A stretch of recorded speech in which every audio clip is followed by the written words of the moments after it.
They mocked the veteran for his quiet ways and the endless work he poured into his small cabin on the edge of town, calling it paranoia.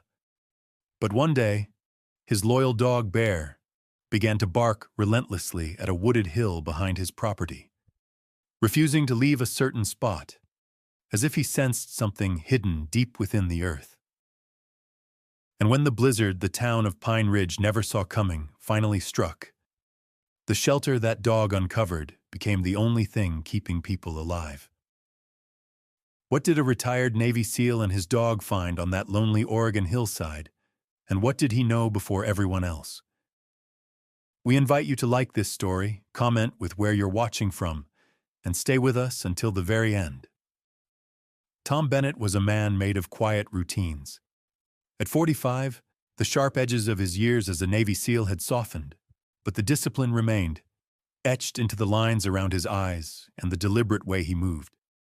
He and his German shepherd, Bear, lived on a small plot of land just outside Pine Ridge, where the dense Oregon forest began its steep climb into the Cascade Mountains. His cabin was small but immaculate, a testament to a life of intention. The town saw a recluse. They didn't see the craft. They didn't see the triple-stacked cords of seasoned fir and oak, enough to outlast 2 hard winters, each log cut and split by his own hand. They didn't see the intricate rainwater collection system he'd engineered, with its series of filters that produced water clearer than anything from a town tap. They didn't notice the reinforced storm shutters he'd built for every window, or the way he'd insulated the crawl space not just with foam, but with a reflective barrier that pushed the precious heat back up into the floorboards. To Tom, this wasn't paranoia. It was simply logic. He had spent his life in places where the margin between comfort and catastrophe was razor thin, and he knew that civilization was a fragile agreement with nature. His work was a quiet conversation with that reality. His partner in this life was Bear, a dog whose calm intelligence mirrored his own. Bear was more than a companion. He was a silent guardian, a second set of senses. The dog rarely barked without reason, and his presence was a steady, warm weight against Tom's leg in the quiet evenings. Together, they worked the land, Tom with his axe and saw, Bear with his watchful eyes, tracking the deer that passed through the meadow and the hawks that circled overhead. Inside the cabin, amidst the scent of wood smoke and coffee, was a small, uncluttered world. A shelf of well-read books on engineering and agriculture stood next to another filled with classics. On the mantel, next to a simple clock, sat a single worn photograph in a plain wooden frame. It showed a group of young men in desert fatigues, their arms slung over each other's shoulders, grinning at the camera. Their faces were smudged with dust and exhaustion, but their eyes were bright with a bond forged in hardship. Tom was among them, younger and leaner, but with the same steady gaze. It was the only piece of his past he kept in plain sight, a quiet reminder of the men he had served with and the promises they had made to one another. Beyond his small porch, the land sloped upwards into a steep wooded hill, covered in a thick tangle of firs and rhododendrons. An old, overgrown logging track, barely visible, wound its way into the trees before disappearing. It was just a hill, part of the landscape, but sometimes Tom would find Bear staring up at it, head cocked, as if listening to something only he could hear. The town of Pine Ridge saw Tom Bennett as a curiosity, a ghost who drifted in for supplies and then vanished back into the woods. The mockery was never malicious, not really. It was the casual, thoughtless dismissal of a small town for anything it didn't understand. The loudest voice belonged to Gus Henderson, the owner of the Timberline Tap, a man whose face was perpetually flushed from his own product and the effort of holding court. Gus was in his late 50s, with a booming laugh and a gut that strained the buttons of his flannel shirts. "Here comes Sergeant Survival," he'd announced to the bar whenever Tom's old pickup truck rumbled past. "Probably buying up the last can of beans before the world ends." The handful of loggers and ranchers nursing their beers would chuckle along, their laughter following Tom as he walked into the general store. They saw his full cart, sacks of flour, salt, batteries, medical tape, and saw proof of his strangeness. They couldn't imagine a life that required such foresight. Not here, where the seasons had followed the same predictable rhythm for 100 years. They were good people, mostly, but they were comfortable, and comfort can be a kind of blindness. They trusted the power lines to stay up, the grocery trucks to keep running, and the snowplows to clear the pass. The idea that all of it could simply stop was a story from another world, not theirs. The one person who never joined the laughter was Sarah Jenkins. A widow in her early 40s, she ran the Pine Ridge General Store with a quiet competence that Tom respected. She had lost her husband to a logging accident years ago and knew how quickly a normal day could turn into the worst day of your life. She saw the steady purpose in Tom's eyes, not paranoia. When he came to her counter, she would simply nod and tally his supplies. "Looks like you're getting set for winter," she'd say, her voice gentle. "It's smart. My grandfather used to say, you can never have too much wood or too much flour." Tom would offer a rare, small smile in return. "Your grandfather was a wise man," he'd reply, his voice low and raspy from disuse. He'd pay in cash, thank her, and leave, the soft bell over the door announcing his departure back into a world the town couldn't see. As he loaded his truck, he could still hear Gus's voice carrying from the taproom. 10 to 1, he's building a bunker up there, for the zombies." The laughter would follow, but it never touched him. He would simply get in his truck, give a final nod toward Sarah's store, and drive back to his cabin, where the real work was waiting. He'd park, and Bear would be there to greet him, a silent, reassuring presence. Together, they would unload the supplies, each item another brick in the wall he was building against the unforgiving indifference of the world. He didn't need the town to understand. He just needed to be ready. The reason Tom prepared was buried deeper than any cellar. It wasn't just the muscle memory of his service, though, that was part of it. He'd spent years in landscapes that would kill a man for a moment's carelessness, the frozen mountains of Afghanistan, the searing deserts of Iraq. He knew that the systems people depended on, power grids, supply chains, governments, were intricate and fragile. He had seen them break. But the true root of his foresight went back to a promise made to his father, a stoic man who had raised him on a remote ranch in Montana. His father had lived through the Great Depression as a boy and never forgot the lessons of scarcity and survival. "You don't prepare for the world you have," he used to tell Tom, his voice rough as bark. "You prepare for the world that could be, just one bad winter away." That discipline, that respect for the raw power of nature, was the bedrock of Tom's character. But it was Bear who would lead him to the legacy of a man just like his father. It started one crisp autumn afternoon. For 3 days, the dog had been acting strangely. Instead of his usual calm patrol of the property, he became fixated on the wooded hill behind the cabin. He would run to the base of the slope, to a spot where a dense thicket of old-growth rhododendron grew against a sheer rock face, and bark. It wasn't an aggressive bark, but a persistent, insistent summons. Tom tried to call him back, but Bear wouldn't budge. The dog's discipline was absolute.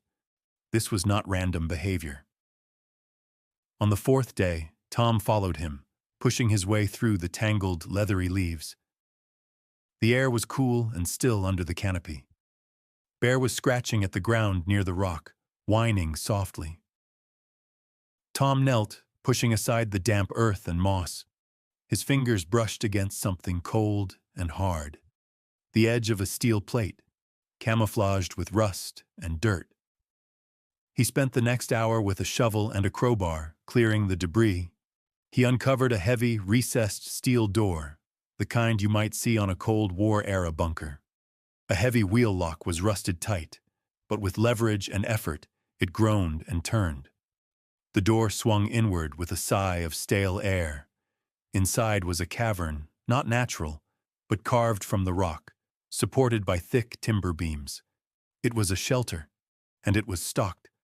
Shelves lined the walls, filled with canned goods, dried beans, rice, and medical supplies, all sealed in metal footlockers. Barrels of purified water stood in one corner, a wood stove in another, its flue expertly vented up through a fissure in the rock. On a small, sturdy desk sat a kerosene lamp and a leather-bound journal. Tom lit the lamp, its golden glow pushing back decades of darkness. He opened the journal. The handwriting was neat. The ink faded. It was dated 1962. The words belonged to a man named Jedediah Stone, an old prospector who had built this place with his own hands after living through a winter that had claimed half the valley. The journal was a manual for survival, detailing the shelter's systems, the hidden spring that fed the water barrels, the clever ventilation shaft that drew fresh air from the summit. The final entry was a letter. "If you are reading this," it said, "then the world has tested you, and you have found my refuge. I built this not from fear, but from respect for the mountain. It provides, but it also takes. Use this place not just to save yourself, but to shelter the worthy. Do not let good people freeze in the dark. My work is done. Now it is yours." Tom closed the journal, the weight of Jedediah's legacy settling onto his shoulders. He looked at Bear, who was sitting calmly by the entrance, as if he'd known all along. The work wasn't just for him anymore. He was no longer just a prepper. He was a keeper. With the discovery of the shelter, a new and heavier sense of purpose settled over Tom. He was no longer just preparing his own small cabin against a potential winter.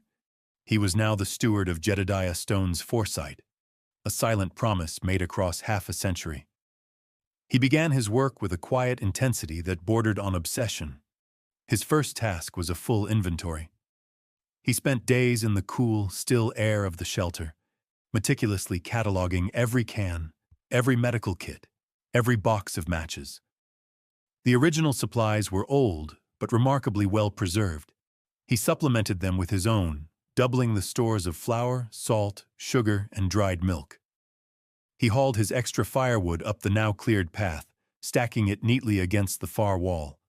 He tested every system Jedediah had described in the journal. He located the hidden intake for the spring, cleared it of debris, and watched as fresh, cold water trickled into the collection barrels. He cleaned the flue of the wood stove and fired it up, its warmth chasing the last of the subterranean chill from the air. As he worked, he started to notice the signs, the subtle shifts in the rhythm of the valley that the town below ignored. The squirrels, usually bold and chattering, were now frantic, their movements jerky and desperate as they stripped the last cones from the pines. The deer herds had moved down from the high country weeks earlier than usual, their coats already thick and heavy. The air itself felt different, heavy and still, with a barometric pressure that was dropping slowly but relentlessly. The northern horizon, even on the clearest days, held a faint, bruised purple tinge that seemed to stain the edge of the sky. One afternoon, while checking a line of snares on the ridge above the shelter, he crossed paths with Elias Vance, a retired forest ranger who lived a few miles deeper in the wilderness. Elias was a man as weathered as the mountains themselves, his face a roadmap of sun and wind. He nodded at Tom, his gaze sweeping over the sky. "Air's gone quiet," Elias said, his voice a low rumble. "Too quiet. The mountain's holding its breath, son. Listening for something." He looked at Tom, a flicker of understanding in his old eyes. "You feel it too, don't you?" Tom simply nodded. "Yes, sir, I do." That was all that needed to be said. Two men who knew how to read the world beyond the headlines and weather reports had reached the same silent conclusion. The confirmation spurred Tom to work even harder. He reinforced the steel door of the shelter, adding a second internal lock. He ran a discreet ventilation pipe from his cabin's generator into the shelter, providing a backup source of power for lights. Bear shadowed his every move, the dog's usual calm replaced by a low, anxious energy. He would often whine softly at the door of the shelter, as if urging Tom to stay inside. Tom was no longer just stocking a pantry. He was preparing an ark. He was honoring the work of the old prospector and the hard-won wisdom of his father. The town below could laugh, but up on the hill, Tom Bennett was listening to the mountain, and its silence was a deafening roar of warning. The storm came not with a gentle prelude of flakes, but as a sudden, violent assault. One moment, the sky was a sheet of dull gray. The next, the world dissolved into a screaming vortex of white. The wind hit the valley like a physical blow, a freight train of sound that shook the windows in their frames and tore at the roofs of the town below. This wasn't a snowstorm. It was a blizzard of historic proportions, a whiteout that erased the lines between ground and sky. Snow didn't fall. It flew horizontally, driven by hurricane-force gusts that sculpted it into monstrous drifts, burying cars, then porches, then entire first floors of houses. Within hours, the familiar landscape of Pine Ridge was gone, replaced by a churning, alien sea of white. The town's defenses, built for ordinary winters, crumbled almost immediately. The first power line to snap plunged the valley into a shocking darkness, the familiar hum of civilization replaced by the shriek of the wind. Backup generators sputtered and died, their fuel lines freezing. The cold was a living thing, seeping through walls, cracking pipes, and turning every draft into a blade of ice. Families huddled around fireplaces, feeding them with a desperate hunger, watching their precious woodpiles dwindle at an alarming rate. The roads became impassable, cutting Pine Ridge off from the outside world completely. The snowplows were buried in their own garage. The town was an island, and the sea was a rising tide of snow and cold. Up on the hill, inside Jedediah Stone's shelter, the world was a different place. The roar of the wind was a distant, muffled hum. The rage of the storm held at bay by tons of earth and rock. Tom and Bear were safe in a cocoon of warmth and quiet preparation. The wood stove glowed with a steady, efficient heat, its soft light flickering on the timber beams and the neatly organized shelves. A pair of kerosene lamps cast a golden circle of light on the table where Tom sat, sipping a cup of hot coffee and reading one of Jedediah's old books. The air was fresh, drawn in through the clever ventilation system that the old prospector had designed. Every so often, Tom would walk to a small, periscope-like viewing port he had installed near the door, a narrow tube with reinforced glass that poked up just above the ground. Through it, he could see nothing but the maelstrom, a chaotic blur of white that confirmed the wisdom of his sanctuary. He felt no triumph, only a quiet, somber gratitude. He had listened to the warnings, and he was ready. He thought of the town below, of Gus in his taproom and Sarah in her store. He thought of the laughter, not with anger, but with a deep and heavy sadness. They hadn't known. They couldn't see. And now the mountain was teaching them the lesson he had learned long ago, the one Jedediah Stone had carved into this very hill. That nature is patient, but it does not bargain. The first knock on his cabin door was faint, almost lost in the howl of the wind. It was the night of the second day, and the storm had not relented. Tom, making a quick trip from the shelter to his cabin for some tools, heard it and paused. Bear at his side let out a low growl. Tom opened the door a crack, and a blast of snow and wind tore into the room. A man stood there, more a pillar of snow than a person, his face rimmed with ice. It was Mark, a young logger who lived with his wife and two small children in a modest house down the road. "Tom, Bennett, please," he stammered, his teeth chattering uncontrollably. "My roof, it came down. The back half of the house is gone. We're freezing." Tom didn't hesitate. He pulled Mark inside, then followed him back out into the blizzard, carrying 2 heavy blankets and a powerful lantern. The short walk to Mark's house was a brutal fight against the wind. He found Mark's wife, huddled with her 2 children under the kitchen table, the only part of the house still standing. He wrapped them in the blankets, and without a word, led the terrified family up the path he had kept clear to the shelter. When he opened the heavy steel door, their faces registered shock, then disbelief, then overwhelming relief as the wave of warmth washed over them. They were the first, but not the last. The next day, a small group appeared, led by a humbled and frost-bitten Gus Henderson. The generator at the timberline tap had flooded, the pipes had burst, and the grand fireplace had consumed all his wood. He had gathered a few of his regulars whose homes had become iceboxes. When he saw Tom, his usual bluster was gone, replaced by a raw, desperate shame. "Bennett," he said, his voice cracking. "We were wrong. We need help." Tom just nodded, holding the door open wider. He didn't offer recriminations or platitudes. He offered sanctuary. He pointed Gus and the others toward the stack of dry clothes and blankets. He showed them the stove, the water barrels, the pantry.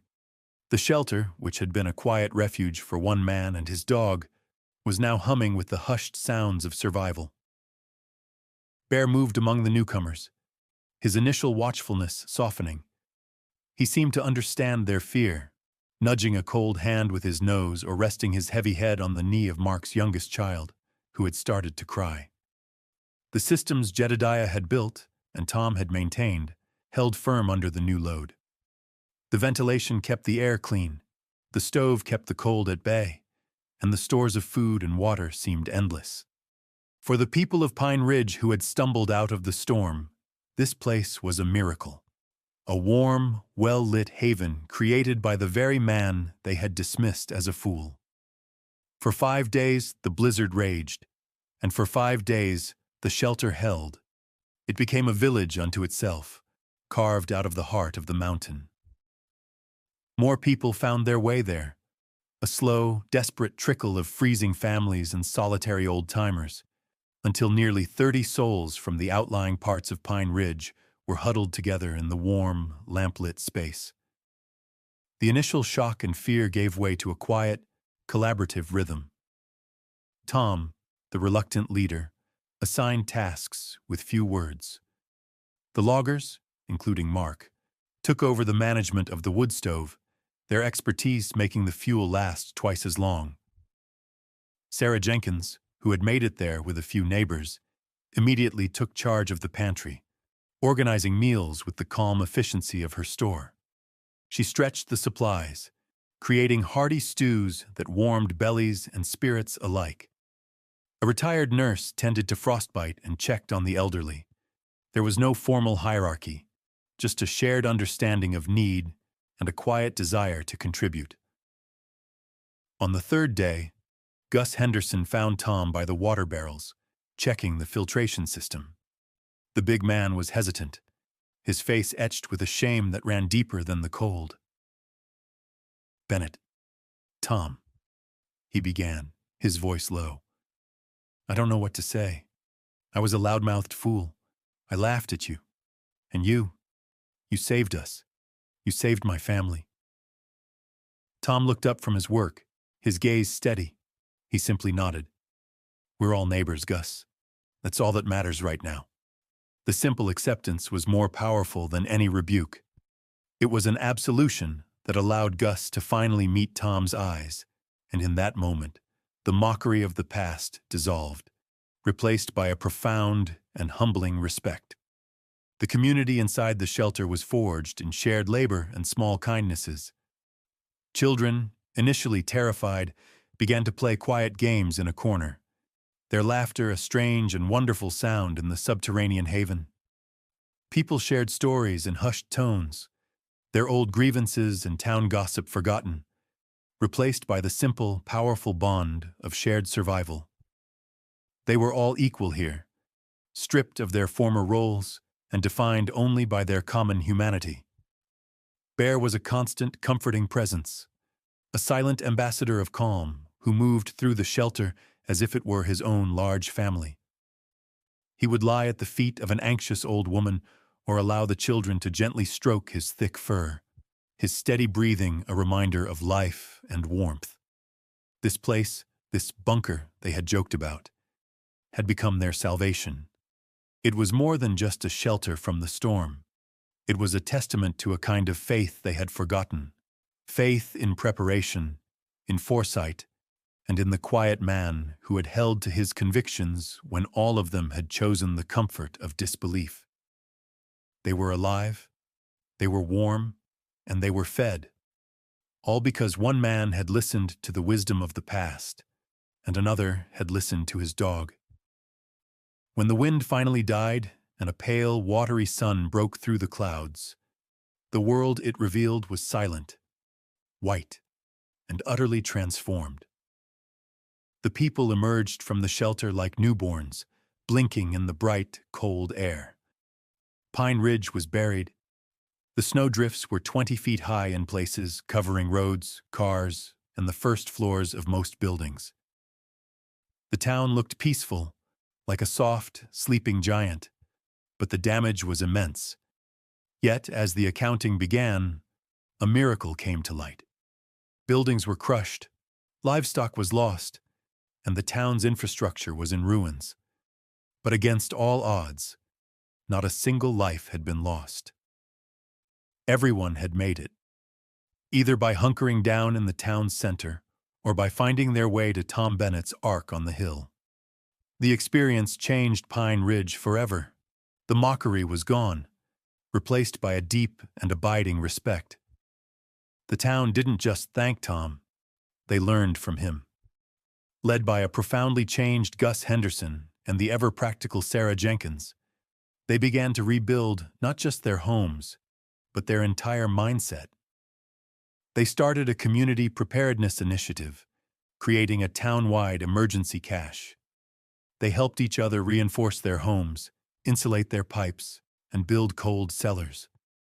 They turned the solitary foresight of one man into a shared civic duty, a collective promise that they would never again be caught so unprepared. Years passed. The town thrived, stronger and more resilient than before. Tom Bennett remained on his hill, but he was no longer an outsider. He was a quiet pillar of the community, consulted on matters of building and preparation, his advice treated like gospel. Bear grew old at his side, his muzzle turning gray, his steps slower but no less deliberate. He was a beloved figure in town, the dog who had sensed the mountain's secret. A decade after the Great Blizzard, Tom passed away peacefully in his sleep. The entire town turned out for his memorial. They didn't bury him in the town cemetery. Instead, they placed him to rest on the hill he loved, in a small clearing overlooking the valley he had saved. They didn't erect a grand statue, but something more fitting, a simple carved stone placed at the trailhead leading to the shelter, which the town now maintained as a community trust. The plaque was bronze, and its words were simple, for Thomas Bennett and for the keeper who came before. They taught us to listen to the mountain. The story of the quiet veteran and his loyal dog became a local legend, a reminder that the strange choices of a man the world misunderstood, guided by a voice from the past, had become the very thing that saved the whole valley.